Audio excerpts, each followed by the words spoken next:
आज दोस्तों बड़ी ठंडी ठंडी हवा आ रही है तो मज़ा आ रहा है। एसी के अंदर खोपड़ी मेरी पसीने पसीने हो गई थी कैप लगा के। कैप लाइट हटाया है तो बड़ा ठंडा ठंडा लग रहा है, मज़ा आ रहा है। गाता रहे मेरा दिल, तू ही मेरी मंजिल है। कहीं बीते ना ये रातें, कहीं बीते ना ये दिन, ओ गाता रहे मेरा दिल।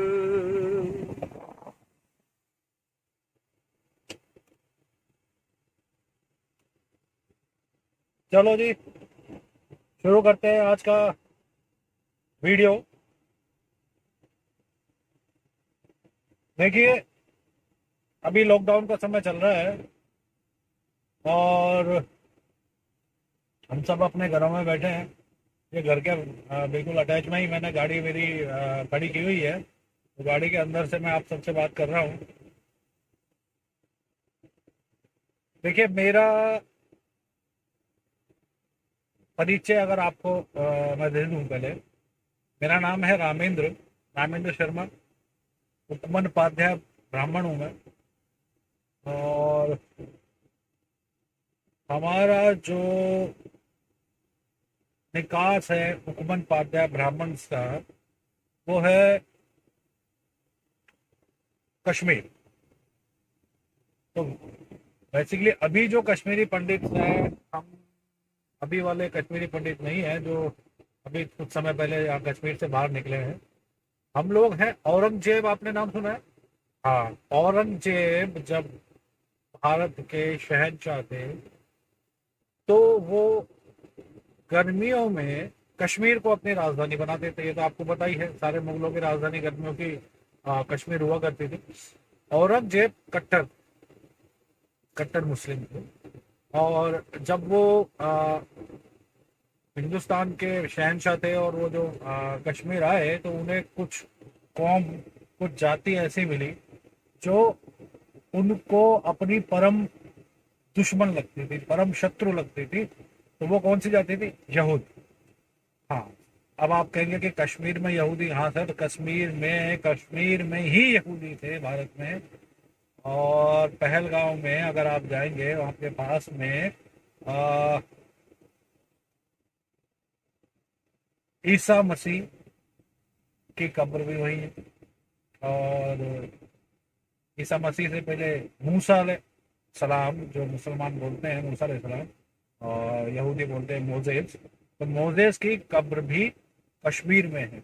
ये किस्सा एक है, अलग है, मैं इसको आपको बताऊंगा कि कैसे ये पॉसिबल है कि ईसा और मूसा की कब्र कश्मीर में यानी हिंदुस्तान में है।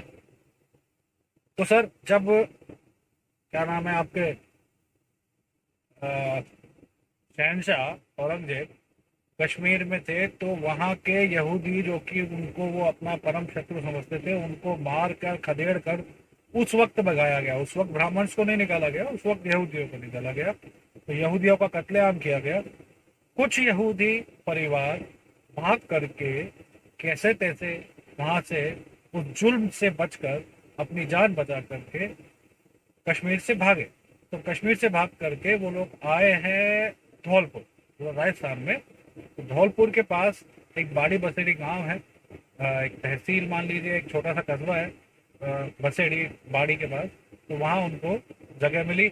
और चूंकि वो याजक थे, याजक यानी कि शिक्षा देने वाले और बताने वाले लोगों को, तो उन लोगों को ब्राह्मण समुदाय में शामिल किया गया। और ब्राह्मण समुदाय में जो याजक होते हैं उनको उपाध्याय बोला जाता है। अब चूंकि ये पहले से ब्राह्मण नहीं थे और ये बनाए गए ब्राह्मण हुक्म से, किसी के मान लीजिए समाज के हुक्म से ये ब्राह्मण बने, तो इनका नाम पड़ा हुकुमन उपाध्याय।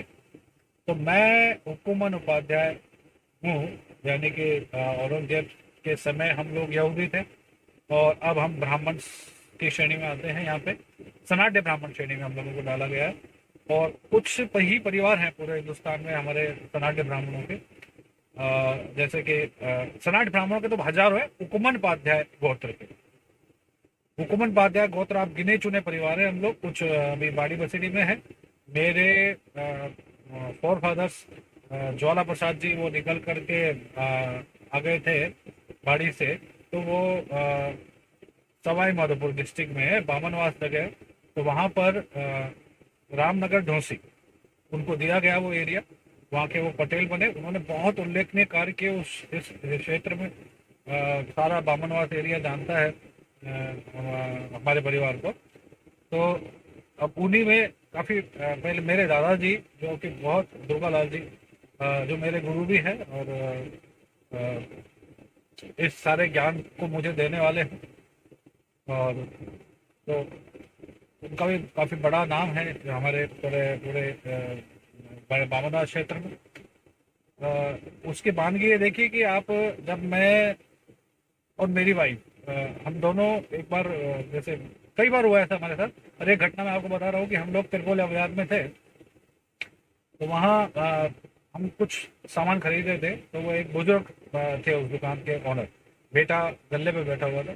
तो जो बुजुर्ग थे उन्होंने पूछा मेरे से कि यार आप कहाँ से हैं भाई साहब। मैंने कहा सर मैं बामनवास से हूँ। बोले बामनवास से किसके हैं। मैंने कहा सर बामनवास से मैं होता हूँ दुर्गा लाल जी का। ओहो, अरे भाई साहब वो तो बुजुर्ग जो है वो उठ के आए और मेरे पैर छूने लगे।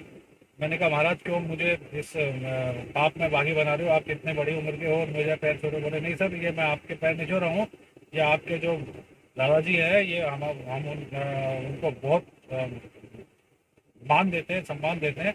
और आपके खून में, मतलब आप में उनका खून है, तो इसलिए मैं आपको प्रणाम कर रहा हूँ। मैंने कहा जी ठीक है सर। मेरे को मतलब तब पता लगा कि मेरे दादाजी कितने महान थे। ऐसा ही कई बार हुआ है। ऐसा ही एक बार बर्तन की दुकान पे हम लोग इवन प्रताप नगर सांगारेन में हम लोग कुछ सामान खरीद रहे थे। तो वो बर्तन वाले भी निकल के दुकान से बाहर निकल कर आए मेरा परिचय जानने के बाद, और आकर मेरे पैर छुए कि आप तो उस इंसान के पोते हो जिसको कि हम भगवान की श्रेणी में रखते हैं। तब मेरे को पता लगा कि भाई सच में मेरे दादाजी कुछ विशेष व्यक्ति थे यहाँ पर। और तो आज के लिए इतना ही। ये मेरा परिचय। अच्छा, मेरे परिचय में ये भी शामिल है कि मैंने अपने जीवन में बहुत धक्के खाए हैं, बहुत काम किए हैं। मैं आपको मेरी स्टोरी भी सुनाऊंगा। और चूंकि मैं आया हूँ आपको कुछ विशेष बात बताने की, आज मैं वो चार बातें आपको एक बार बता देता हूँ, तभी वो मुद्दा रह गया था। तो ये चार बातें हैं कि पहली चीज, आपको क्या नहीं करना है इस पृथ्वी पे। अब सबसे पहला, अनैतिक संबंध आपको किसी से भी नहीं बनाने। आपको अपने वाइफ या अपने हस्बैंड के अलावा किसी से भी फिजिकल नहीं होना है। जो इंसान ये फिजिकल होगा वो बहुत बड़ी मुसीबत में फंसने वाला है, क्योंकि आपके सारे 9 ग्रह खराब हो जाते हैं अपने पति पत्नी के अलावा किसी से भी फिजिकल रिलेशन बनाने को। दूसरे नंबर पे, आपको किसी तरह का नशा नहीं करना है। नशा जैसे कि शराब, अफीम, चरस, गांजा, कोई भी जो नशा है, नींद की गोलियां या कुछ भी आप जो खाते हैं, या ऐसा नशा जिससे कि कोई भी नशे की श्रेणी में वो वस्तु आएगी जिससे कि आप अपना दिमाग को सुन्न कर लेते हैं, दिमाग का संतुलन खो देते हैं, वो चीजें नशे की श्रेणी में आती है। तो ऐसे कोई भी नशा आपको नहीं करना है, क्योंकि नशा करने से आपके 5 प्लैनेट्स, 5 ग्रह खराब हो जाते हैं। अच्छा, तीसरे नंबर पे है मांस। अंडा, मांस किसी भी तरह का हो, ये आपको नहीं सेवन करना है, नहीं खाना है, क्योंकि ये आपके 4 प्लैनेट्स को खराब कर देता है। तो ये चीज से आपको बचना है। और तीसरी चीज ऐसी है कि जो आप ताजुब में आएंगे कि ये इससे भी हम आप बता रहे हैं बकवास कर रहे हैं, लेकिन मैं बकवास नहीं कर रहा हूँ। तीसरी चीज, चौथी जो चीज है वो है कि आपको मूर्ति पूजा, किसी भी तरह की मूर्ति पूजा नहीं करनी, क्योंकि ईश्वर निराकार है, उसका कोई रूप नहीं है, अमूर्त है, ठीक है, निर्गुण है।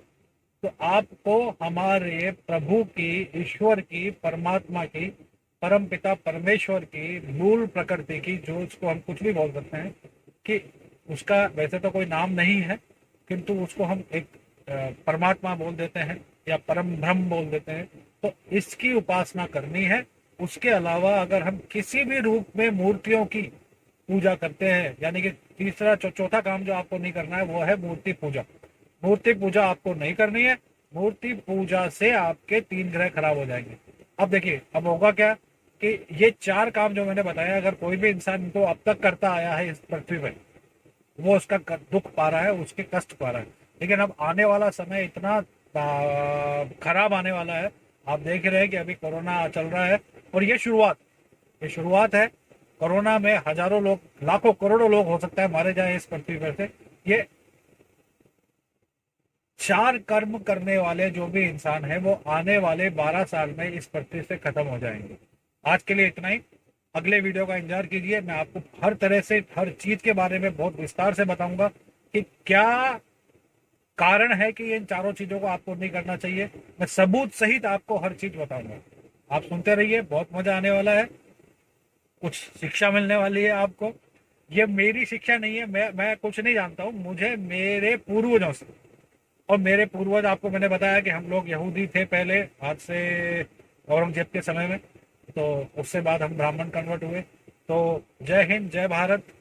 हिंद शब्द की बड़ा घृणास्पद शब्द है। भारतीय हूं मैं भारत का हूं। हिंद क्या है यही मैं आपको बताऊंगा।